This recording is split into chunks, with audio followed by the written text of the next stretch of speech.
Assalamualaikum warahmatullahi wabarakatuh. Kali ini saya, Mr. Opik Ibra, akan menjelaskan materi tentang perubahan sosial budaya dan globalisasi untuk kelas 9 di semester 1. Nah, untuk bagian yang pertama, Mr. Opik Ibra akan menjelaskan yang perubahan sosial budaya dulu ya. Nanti yang bagian kedua, nanti Mr. Opik Ibra akan menjelaskan untuk yang globalisasinya. Nah, kita lihat ini sudah terbuka tampilan slide master daripada perubahan sosial budaya dan globalisasi ya.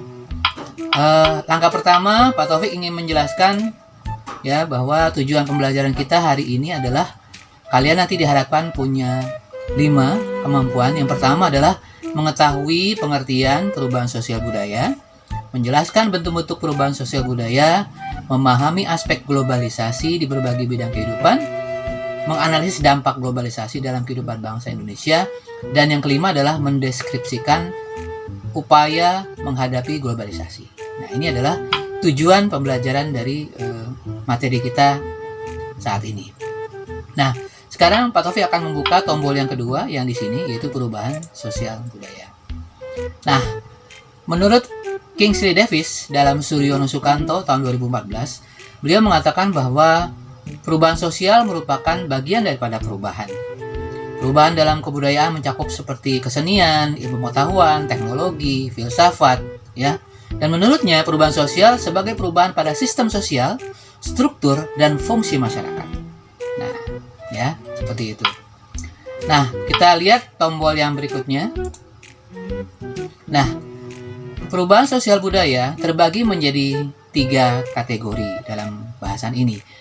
Yang pertama menurut waktunya, yang kedua menurut pengaruhnya, dan yang ketiga adalah menurut perencanaannya. Pak Taufik lanjut. Nah, yang pertama ya, menurut apa tadi sebelumnya yang kita lihat, yaitu menurut waktunya ya. Pak Taufik lanjut lagi. Yang pertama adalah menurut waktunya perubahan sosial itu lambat atau yang kita sebut dengan evolusi. Nah, jadi ini terkait dengan waktu ya. Perubahan yang berlangsung secara lama, butuh waktu yang sangat lama. Contohnya adalah kehidupan masyarakat primitif yang perlu waktu yang sangat panjang untuk berubah menjadi masyarakat menuju ke arah masyarakat yang lebih modern. Yang kedua adalah perubahan sosial yang berlangsung secara cepat atau kata lainnya adalah revolusi. Contohnya adalah terjadinya revolusi industri di Britania Raya dan menyebar ke seluruh Eropa Barat, Amerika, dan Jepang. Revolusi Inggris dianggap sebagai pelopor revolusi di negara lain pada saat itu. Ya. Kemudian bentuk perubahan sosial budaya yang kedua adalah yang tadi kita kembali, yaitu ini saya kembalikan ke yang ini menurut pengaruhnya ya, menurut pengaruhnya. Nah, menurut pengaruhnya perubahan sosial budaya itu terbagi menjadi 2. Yang pertama perubahan yang pengaruhnya kecil ya. Jadi perubahan tersebut hanya dianut oleh sebagian kecil orang yang menyukai saja, sehingga perubahan ini tidak membawa pengaruh berarti bagi sebagian besar masyarakat. Contohnya apa? Contohnya adalah perubahan model rambut dan baju. Nah, ini contohnya adalah gambar-gambar dari beberapa artis film kita ya, yang mungkin model rambutnya sangat mungkin diikuti oleh para idolanya ya, para pengidolanya. Nah, yang kedua adalah perubahan yang pengaruhnya besar. Nah, perubahan yang pengaruhnya besar ini mempengaruhi perubahan dalam bentuk besar-besaran ke dalam sendi-sendi kehidupan dalam suatu masyarakat. Contohnya adalah industrialisasi ya. Teknologi itu membuat perubahan yang sangat besar. Ya, contohnya pemanfaatan aplikasi Gojek untuk merubah yang tadinya ojek tradisional menjadi ojek aplikasi yang seperti kita kenal sekarang dengan beberapa vendor terkenalnya, yaitu Gojek maupun Grab dan yang lain-lain. Kita lanjut. Perubahan sosial budaya yang ketiga adalah yang ini. Yang pertama, perubahan yang direncanakan atau planned change, dan perubahan yang tidak direncanakan atau unplanned change. Nah, perubahan yang direncanakan atau planned change ini adalah Perubahan yang memang diinginkan sejak awal dan dikehendaki oleh masyarakat atau pihak yang menginginkan perubahan. Contohnya misalnya pembangunan jalan, pembangunan gedung-gedung gitu ya. Itu adalah perubahan yang memang harus direncanakan sebelumnya. Sedangkan jenis perubahan yang kedua adalah yang tidak direncanakan atau unplanned change. Contohnya ya adalah kejadian-kejadian bencana alam, gunung meletus, gempa bumi, banjir, dan sebagainya yang akan membawa perubahan bagi masyarakat yang mengalaminya. Nah, itu adalah contoh daripada 3 jenis bentuk perubahan sosial budaya.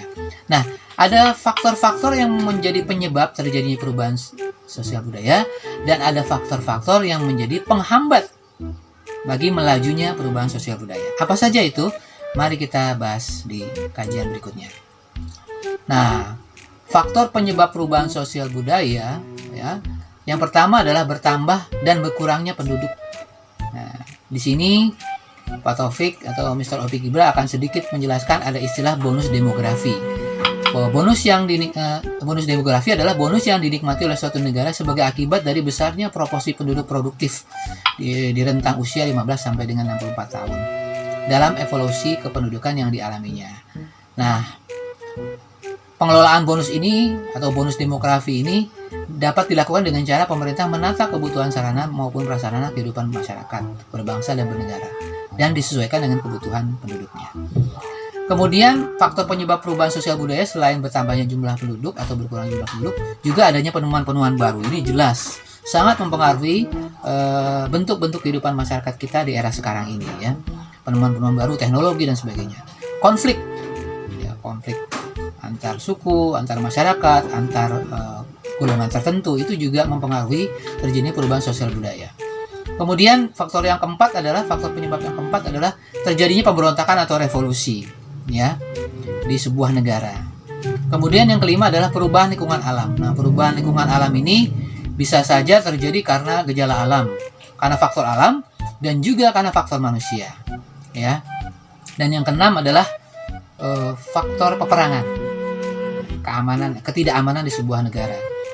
Dan yang ketujuh adalah pengaruh kebudayaan dari masyarakat lain yang sangat mungkin dengan kemajuan teknologi sekarang, dengan kemajuan internet lewat YouTube, lewat blog, atau lewat situs-situs lainnya yang mudah diakses lewat smartphone, itu bisa memberikan pengaruh kepada masyarakat yang melihatnya.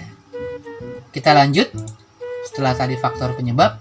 Nah, proses pengaruh kebudayaan lain yang menyebabkan terjadinya perubahan sosial budaya antara lain adalah difusi, akulturasi, asimilasi, penetrasi, invasi, dan milenarisme. Nah, keenam istilah itu apa saja yang memberikan pengaruh terhadap perubahan sosial budaya? Mari kita lihat satu persatu.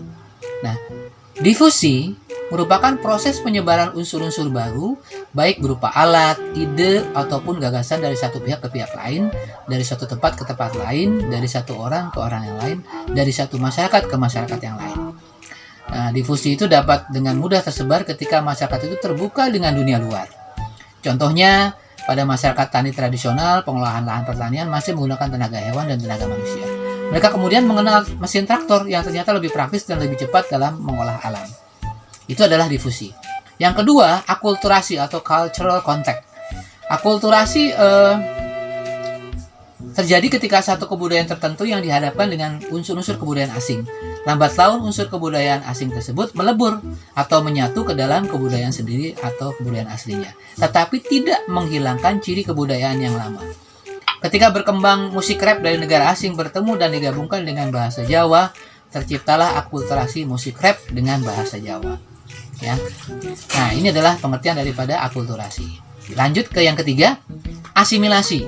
Nah, asimilasi ini memang mirip dengan akulturasi, namun memiliki perbedaan. Perbedaannya terletak pada kalau akulturasi sebagai pertemuan kebudayaan yang menghasilkan kebudayaan campuran. Sedangkan asimilasi merupakan pertemuan dua budaya yang lambat laun melebur menjadi kebudayaan baru, di mana unsur dari masing-masing kebudayaan aslinya hilang. Ya, nah itu adalah asimilasi. Yang keempat, penetrasi. Penetrasi merupakan proses perembesan unsur budaya kepada suatu masyarakat, baik secara damai ataupun paksaan. Seperti misalnya masuknya unsur agama atau pemaksaan kebudayaan dari bangsa penjajah kepada bangsa yang dijajah, merupakan contoh proses daripada penetrasi. Lanjut, invasi.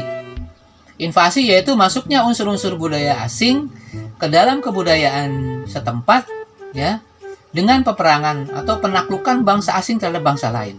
Contoh, kita pernah dijajah oleh Belanda yang membawa unsur-unsur budaya yang sebagian besar diterapkan kepada masyarakat daerah penjajahannya pada waktu itu. Dan mungkin saja, sangat mungkin sampai dengan hari ini, budaya-budaya peninggalan penjajah itu masih ada di negeri kita. Seperti misalnya bahasa, sistem pemerintahan, dan sebagainya. Dan yang keenam adalah milenarisme. Milenarisme yaitu salah satu bentuk kebangkitan yang berusaha mengangkat golongan masyarakat bawah yang tertindas dan telah lama menderita dalam kedudukan sosial yang rendah. Nah, masyarakat pedalaman yang memiliki sumber daya alam yang melimpah, namun selama ini tidak bisa mengolah sumber daya alam itu karena telah dieksploitasi oleh orang asing dan sekarang berusaha untuk bisa mengolah kekayaan alam mereka sendiri. Itu adalah pengertian daripada istilah yang keenam, yaitu milenarisme. Nah, lanjut. Kalau tadi adalah faktor pendorong, kalau yang kedua ini adalah faktor penghambat terjadinya perubahan sosial budaya. Yang pertama adalah kehidupan masyarakat yang terasing. Ini sungguh menghambat terjadinya perubahan sosial budaya. Yang kedua adalah perkembangan ilmu pengetahuan yang terlambat. Yang ketiga adalah sikap masyarakat yang masih sangat tradisional, yang memegang teguh tradisi budayanya sendiri, yang sangat tertutup, yang tidak ingin menerima perubahan baru dari luar. Yang keempat, adanya prasangka terhadap hal-hal baru atau asing. Adanya ketakutan-ketakutan terhadap hal-hal baru. Dan yang kelima adalah adat istiadat. Nah, adat merupakan pola perilaku bagi anggota masyarakat yang dilakukan berulang-ulang untuk memenuhi kebutuhan pokok.